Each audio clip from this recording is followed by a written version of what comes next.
Tomato দিয়ে ইলিশ মাছ ভুনা খেতে কিন্তু ভীষণ মজার। আসসালামু আলাইকুম। আশা করছি আল্লাহর অশেষ রহমতে আপনারা সবাই ভালো আছেন। আলহামদুলিল্লাহ আমরাও সবাই ভালো আছি। তো আমি টমেটো দিয়ে আজকে ইলিশ মাছ ভুনা করে নিব, ভাবলাম আপনাদের সাথে একটু শেয়ার করি, যদি আপনাদের কোনো উপকারে আসে। তো খুব সহজভাবেই ভুনাটা করেছি। এখানে মাছ ভেজে নিয়েছি, ভেজে নেওয়ার পরে ওই একই তেলের ভিতরে পেঁয়াজ কুচি দিয়ে দিয়েছি। আমি এখানে পেঁয়াজ কুচি দিয়ে দিয়েছি প্রায় 1.5 কাপের মতো, কারণ ইলিশ মাছ ভুনার এই পেঁয়াজটা খেতে কিন্তু বেশ ভালো লাগে। পেঁয়াজ কাঁচামরিচ একটু নরম হয়ে আসলে তারপরে এখানে টমেটো দিয়ে দিলাম। বেশ বড় সাইজের একটি টমেটো দিয়েছি।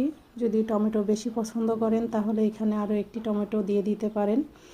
তো টমেটো পেঁয়াজের সাথে একটু ভেজে নিব, তাহলে টমেটোটা একদম পারফেক্ট গলে যাবে। আর মশলার মধ্যে আমি এখানে নিয়েছি জিরা বাটা আধা চা চামচের থেকে একটু বেশি, হলুদ গুঁড়া, মরিচ গুঁড়া, ধনিয়ার গুঁড়া আধা চা চামচ করে ছিল। টমেটো দিয়ে যে কোনো মাছ ভুনা করলে হলুদের গুঁড়াটা একটু কম দিলে টমেটোর কালারটা সুন্দর হয়, একটু লালচে বর্ণের, দেখতে ভালো লাগে। তো এখন একটু কষিয়ে নিব, মাছটা একটু উল্টে পাল্টে দিয়ে তারপরে এখানে পানি দিয়ে দিব অল্প পরিমাণে, যেহেতু এখানে সব কিছু প্রায় ভাজা ভাজা, শুধু মাথাটা সিদ্ধ হওয়ার জন্য। তো পানি দিয়ে দিলাম এখানে 1 কাপের মতো। তারপরে অপেক্ষা করব ঝোলের পানিটা একদম কমে আসা পর্যন্ত। আর এই পর্যায়ে অবশ্যই লবণটা দেখে নেবেন।